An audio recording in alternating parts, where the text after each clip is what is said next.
I said, "Art sure no craven." Ghastly, grim, an ancient raven wandering from the Nile shore. Tell me what thy lordly name is on the night Plutonian shore. Quoth the raven, "Nevermore." Much I marveled this ungainly fowl to hear discourse so plainly, though its answer little meaning, little relevancy bore. For we cannot help agreeing that no living human being ever yet was blessed with seeing bird above his chamber door. Bird or beast upon the sculptured bust above his chamber door, with such name as Nevermore.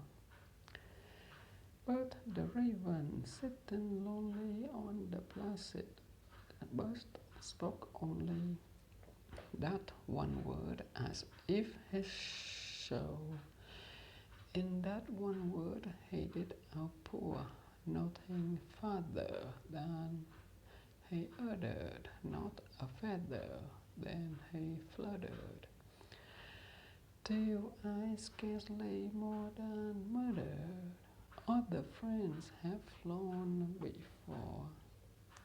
On the morrow he will leave me, as my hopes have flown before." Then the bird said, "Nevermore," startled at the stillness broken by replies so aptly spoken.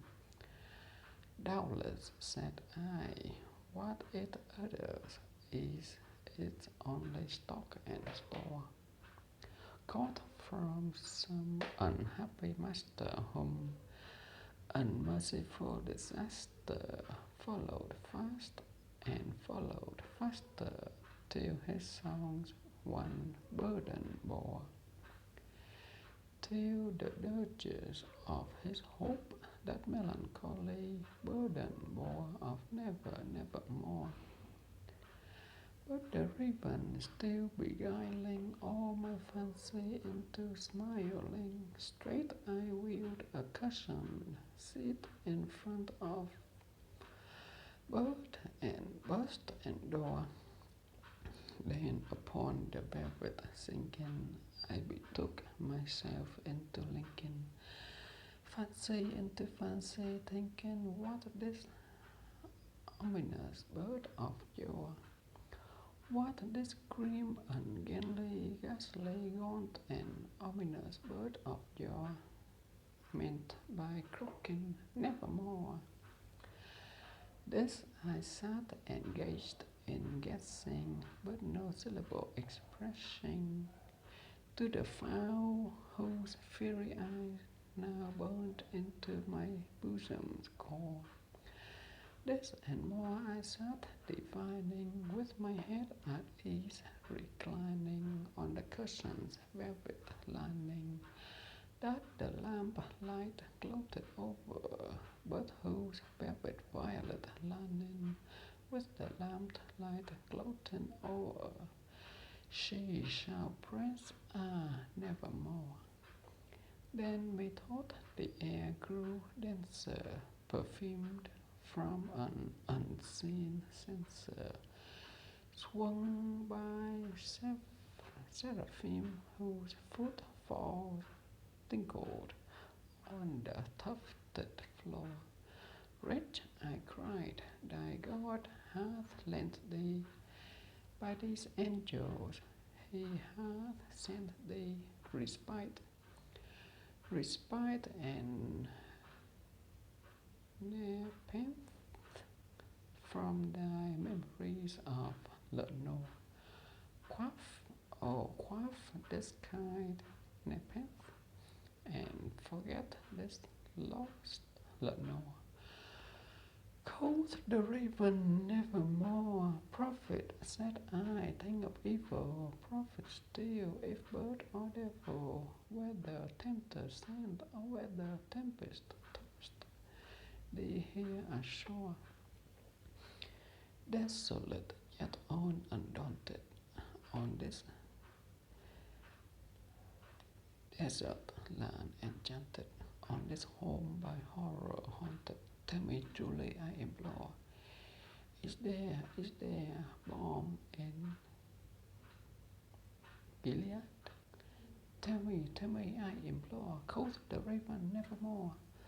Prophet, said I, think of evil, prophet still, if bird or devil. By that heaven that bends above us, by that God we both adore, tales so with sorrow laden, if within the distant Iden it shall clasp a scented maiden whom the angels name Lenore. Clasp a rare and radiant maiden whom the angels name Lenore, quoth the raven nevermore. Be that word our side, a potent bird or friend, I shrieked, upstarting. Get thee back into the tempest and the night's Plutonian shore. Leave no black plume as a token of that lie thy show hath spoken. Leave my loneliness unbroken, quit the burst above my door. Take thy beacon from out my heart, and take thy form from off my door. Quoth the raven nevermore, and the raven never flitting, still is sitting on the pallid bust of Pallas just above my chamber door. And his eyes have all the seeming of a demons that is remain, and the lamp light over him streaming through his shadow on the floor, and my soul from out that shadow that lies floating on the floor shall be lifted nevermore.